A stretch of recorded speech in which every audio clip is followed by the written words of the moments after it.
What's going on, Bulls fans? Welcome to another episode of Chicago Bulls Central, your number one spot for everything Chicago Bulls related. On today's episode, we're going to be breaking down an interesting trade brought up by Bleacher Report in which the Bulls will trade for Isaac Okoro. We'll get into all that, plus dive back into the mailbag on today's episode of Chicago Bulls Central. You are now tuned in to Chicago Bulls Central, your number one place for all Chicago Bulls news and content.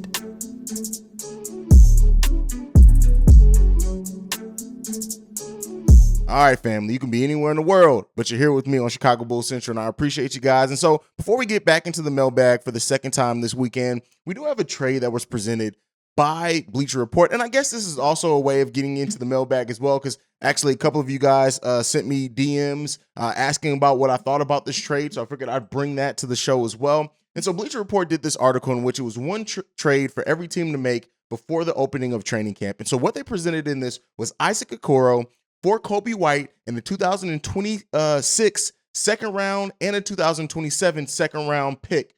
And so this brings an interesting bit of perspective in this. And I'm going to talk about both how this could work for the Bulls, how it could not work for the Bulls.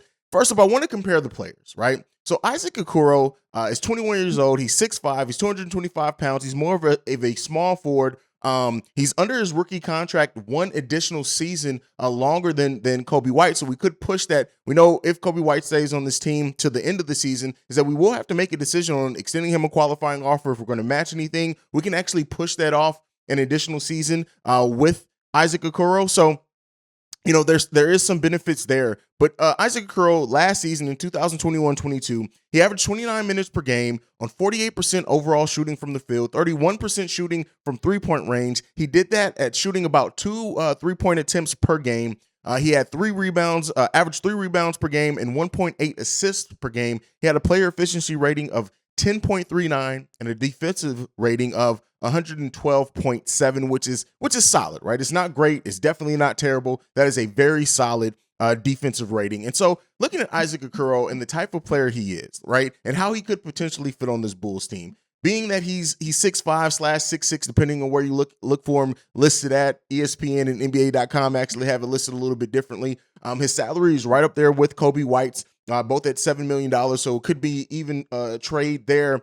But he's still only 21 years old, so still a very young player. He hasn't quite found his offensive game yet. So bringing him in, and because of that, like he also isn't a defensive stopper. So at that point, you're trading Coby White's offensive potential for a player who doesn't even have, I would say, their niche in the NBA yet. He's still trying to find that. He very well could. Again, not by any means a terrible scorer at all, but when you look at the fact that he's starting, looking at the fact that he didn't average that many points per game at all, just because of him being in that starting lineup. He averaged 8.8 points per game in that. So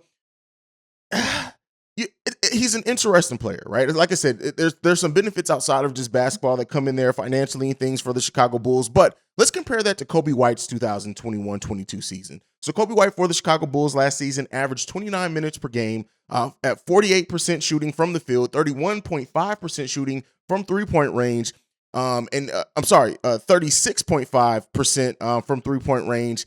He did that though at 5.8 attempts per game, so over double the amount of attempts per game that Isaac Okoro had. He also averaged 3.5 assists, 3.6 rebounds, and had a PER, player efficiency rating, of 12.60, which is actually better than Isaac Okoro's. That with the efficiency rating, you want that to be higher. Defensive rating, you want it to be lower. Coby White's defensive rating was 106.9 on the defensive end of things. And so really looking at this, right, looking at this trade for what it is, I can't say that I like this trade. I like the idea. If the Bulls just know, hey, and especially if Dalen Terry comes along, if they say, hey, we just kind of want to move on from Coby, we want to get a player that's going to be under contract control a little bit longer, maybe and be a little bit younger, I can kind of see that going. But then again, when you're looking at it, is everything that Isaac Okoro is that not what we want Dalen Terry to be, right?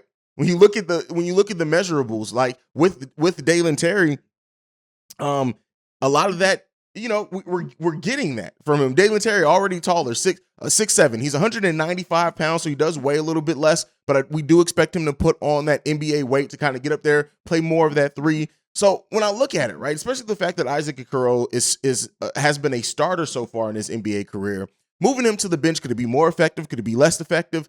I don't like the idea, especially when you look at this trade and giving up 2 additional second-round picks. Keep in mind, this isn't the Gar Pax era in which second-round picks were looked at as invaluable. We have a player on this team that is damn good, right, and is projecting to be damn good because of a second-round pick. And we'll see what happens with Marko Simonovic as well. But the Bulls, what this Bulls team or this front office and how they value second-round picks, how they use second-round picks, the fact that they do seem to look very high into the draft, they try to get the most value out of that.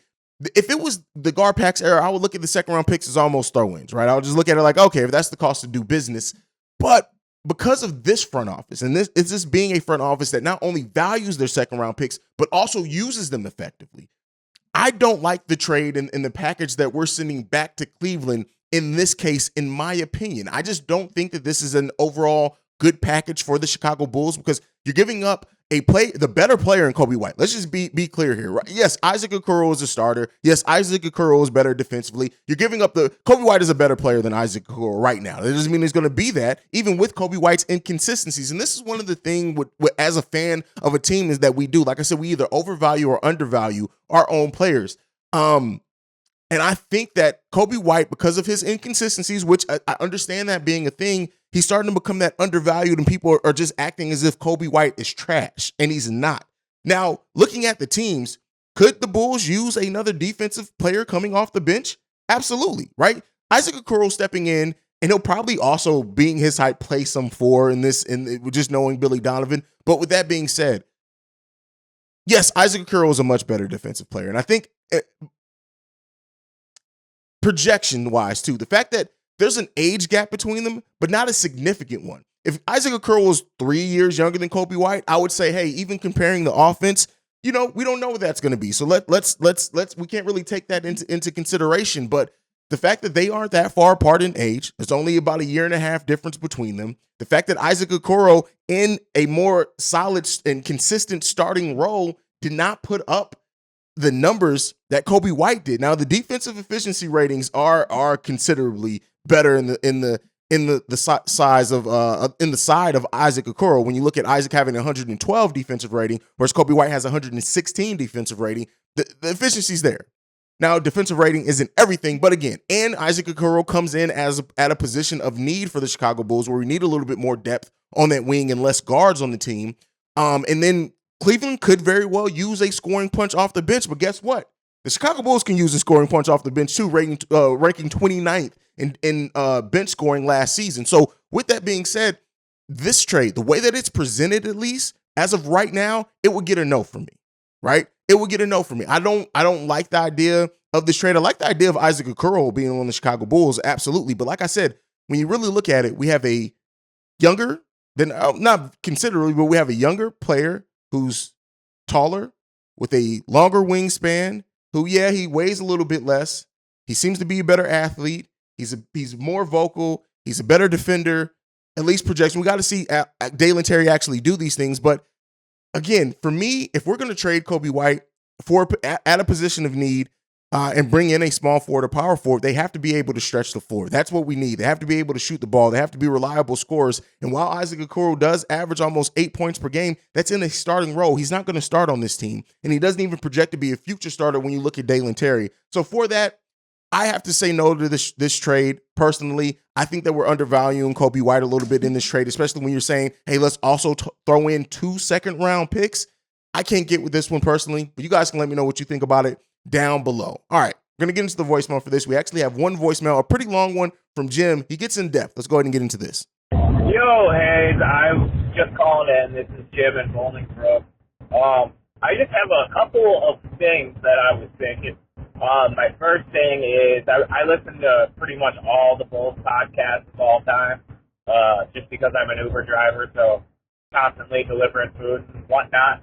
But the first thing that really like grinds my gears about like takes that people have about DeMar DeRozan is obviously I know that he had an unbelievable year last year, and the chances of him doing the exact same thing and going on a Wilt Chamberlain efficiency run is very slim. But at the same time, I listen to all these people. I kind of want to name names, but I'm not going to. But they just think, they sound like DeMar's just going to take a massive step back, like it's NBA 2K, and, like he's going to lose all his skill and whatnot. And I just don't see that happening. I see him, like, he's going to come into his second year with the same coach, same teammates mostly. That chemistry is going to be built up. He's going to know how to play with Zach better, and he might not average the same amount of points, but people need to think if he's not doing that, he's going to be able to do much, like many other things, orchestrate the offense, up those assist numbers, maybe get a couple more rebounds per game, things like that. And I also, like with DeMar, something that really interests me would be running him at the 5 and then just spacing everybody else out, like, at the 3-point line. Like, if you had DeMar playing the 5 and you just had him run the offense Joakim Noah style, I feel like that, I know it's different, but I feel like that would be awesome. And he's in his spot already. And you just surround him with, like, Lonzo and Coby and, like, who knows, maybe Pat, obviously, and then Caruso. Like, that sounds like an awesome lineup to run out there. And another thing that I was thinking is another year of practice, all this practice and all these games that, Jesus Christ, I can't talk. All these Pro-Am games that, Galen Terry and Pat and all the work that Coby and all our young guys have been putting in, it's going to pay off. And even if we get just a little more production out of people like Io, Coby, and Pat, it's going to make this team way the fuck better. And one of the three are going to take a jump. All right, Jim. Thank you. I think I said Jeff earlier. I meant Jim. Thank you, Jim, for leaving that voicemail. Now, first thing up, the question, is DeMar DeRozan going to take a step back this season? And while I understand some people thinking that, right? I understand some people having that concern and wondering, hey, what really is DeMar DeRozan going to look like for the Chicago Bulls next season? But as I've been saying and been pretty vocal about, honestly, is that looking at DeMar DeRozan and his game, the fact that it's not really built off athleticism anymore. There's some of that, right? It's not like he's out there an old man where he still can't jump and get around and he's still not quick. He may not be the fastest player, but DeMar DeRozan is quick. But with that being said, like, should we worry about a step back? I would say that as a basketball fan and somebody who's watched the game long enough, a player that's going to be 33 coming off the back end of their best statistical season of their career, there's some reason to worry about a step back there. But then when you look at the actual way DeMar DeRozan plays, right, outside of age, where you look at the fact that his footwork is what is, and his craftiness in that mid-range is really what gets him a lot of the points. It gets him to the line. It makes him efficient. Like, yeah, and to Jim's point, he's probably not going to have the same numbers that he had last season. It's hard to get 28 points per game, 5.2 rebounds, 4.9. So basically 5 assists and have a PER of 23.13 in your age 33 season, right? It's only some of the upper echelon of players do that. But the fact that DeMar DeRozan, how he grows his game, looking at like how effortless it's become to DeMar. DeMar's at that point to where his body is not falling off, but he's at the peak mental condition of a basketball player. So yeah, I don't think that he's going to have a significant fall off. Even if his numbers do drop off some, I think that's going to come from the nature of Zach stepping up and taking a bigger role, Patrick Williams being ready to take a bigger role, Zoe, if he's healthy, taking more of a bigger role in the half-court offense. We're going to see DeMar DeRozan still be a huge part of this Chicago Bulls team. It's going to happen. And I think he's going to still be successful. But I do understand some people thinking and worrying, hey, there may be a step back here. But then you also have people that are only stat watchers. And if DeMar DeRozan comes in next season at 25.8 points per game, all they're going to say is, oh, DeMar fell back. And not because they don't actually watch the game. DeMar DeRozan can get 25 points per game next season, but still have as big of an impact as what he did last season, it's not all based off numbers. DeMar DeRozan's impact on this team with the way that the offense goes through him, the way that he does do a lot of the ball handling in the half court. DeMar is going to have a big season for the Chicago Bulls next season. Now, if a fall off does come, right? Let's say that because there is a chance of that. I think that chance is, if I had to put it at a percentage, I'd say there's probably a 15% chance DeMar has a huge drop off next season. If that huge drop-off does happen, which we have seen happen with some players, they literally go from one season to the next. It's not like a gradual. It's literally they just fall off in the offseason. Considering DeMar, I don't expect that to happen. But if it did happen, right, we only have 1 year left of DeMar's contract at that point. So it's kind of factored in. I think with the way that AK and Eversley and DeMar's, they structured this contract is that if DeMar does have a significant fall-off, if he's not able to keep up being that big of a role, listen, he's an expiring contract next season. And so, yeah, we'll have one season then theoretically of bad DeMar, but as we've seen, every expiring contract can be moved, right?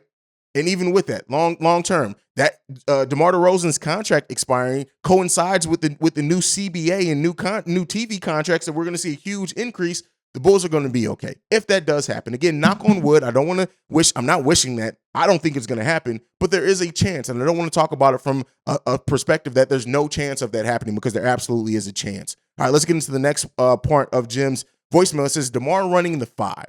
Don't like it. I'm going to tell you, DeMar actually played more minutes at the 4 than he did at any guard position last season. So that's about as small as I see us going. Also, we have the interior passing from Vooch. Marko Simonovic, if he does get minutes, is a solid passer as well. I've talked about Andre Drummond is a better passer than what I think some people will let him be. Now, you don't want to run any offense through Andre Drummond. You don't want to do that. But again, I don't think we run DeMar at the 5 any. Hopefully through health, we don't need to as well. I think there's a bigger chance of running Patrick Williams as a small ball 5 in some lineups, and then letting him do some of the ball handling that he hasn't gotten to do much in his career, and surrounding him with the shooters, because he's also a solid shooter. I like the idea of that more than I like the idea of DeMar DeRozan running the 5. Keep DeMar. I don't want to see it. Don't get me wrong. I say that I don't want to see it, and then watch Billy Donovan run it in like a game against the Warriors, and we go on like a 18-6 stretch and win the game or something, and I'll have egg on my face. But as far as DeMar DeRozan running the 5, I don't like to see it. If anything, if we do a small ball 5 lineup, I would rather see Patrick Williams running that 5 because of his passing ability, what we've seen when he does handle the ball, things like that. I think that offers more of a matchup issue while still maintaining some size with his wingspan and things like that, and his strength. That's what I would like to see. All right, Jim had another point. Let's go ahead and get into that one. Patrick Williams, Ayo, or Coby White making a jump this season. Now, I did do a video on this on who's more likely to make a jump. What I'll say is that the Bulls win either way of this, right? If Patrick Williams takes his leap this season, it's huge. It's huge. That completely changes the dynamic of the starting lineup and what we can expect. And if Lonzo isn't healthy, can help offset that a little bit. Ayo Dosunmu making a leap. What he's going to mean for this team, possibly being the starting point guard if Lonzo isn't ready to go, being a ball handler off the bench. We already know that we've barely scratched the surface of the offensive potential Ayo flashed in Illinois. There's a huge chance for that. But then the outside, the chance that Coby White makes a jump this season. Coby White, first full offseason being healthy, his first training camp. Knock on wood, nothing happens. He'll get his first training camp in his NBA career, going into his 4th season, which is wild when you think about that.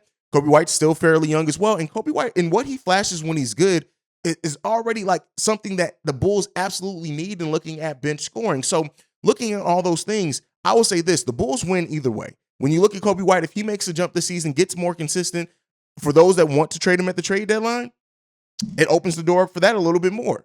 For those that want to see Coby White really get a chance and stick on this team, it gives that a little bit more chance, because I'll tell you what, if Coby White does come on, let's say Coby White comes into the season, gives you a solid 13 to 14 points off the bench with consistent shooting, no more of the 0 for 4 and 5 games that we get from him at times. Coby White is going to be worth the money that is going to cost to re-sign him next season, him being a restricted free agent. He's going to be worth it, period.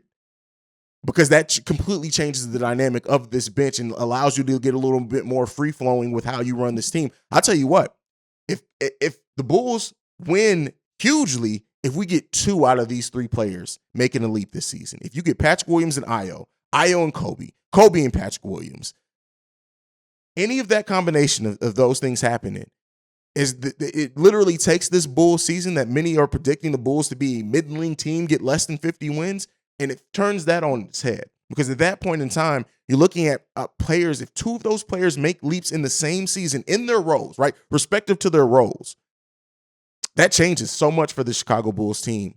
And that then is when we can start talking about getting out that first round. So, it's interesting thing there. I do think that at least one of them does make a considerable improvement, a leap. That may not come just by the nature of how this offense runs for Patrick Williams for a while. Io, he's going to be playing point guard for us, and guard in general is going to be having the ball in his hands a little bit more just by the nature of the position. But like I said, Coby White, if he does take a leap, and I know a lot of Bulls fans aren't hopeful and don't want to bet on that, and I understand why, but if he does take a leap, you're looking at some big changes for the Chicago Bulls, and the Bulls maybe. And even with that, if Io makes a considerable leap this season, let's say it is Io and Coby. Because they're not giving up on even if Patrick Williams doesn't make a leap, they're not giving up on Patrick Williams at the end of this season. So let's say it's Io and Coby who make a leap this season. Let's say Io makes a leap defensively where he is clearly a great defender off the bench, and he's giving you about 10 points per game, 10, 11, 12 points per game off the bench with efficient shooting and scoring, getting better assists, playmaking a little bit better. But then you get Coby White becomes a consistent scoring punch off the bench for the Chicago Bulls, consistently giving you 12, 13 points off the bench with high efficient scoring, no more of those bad nights.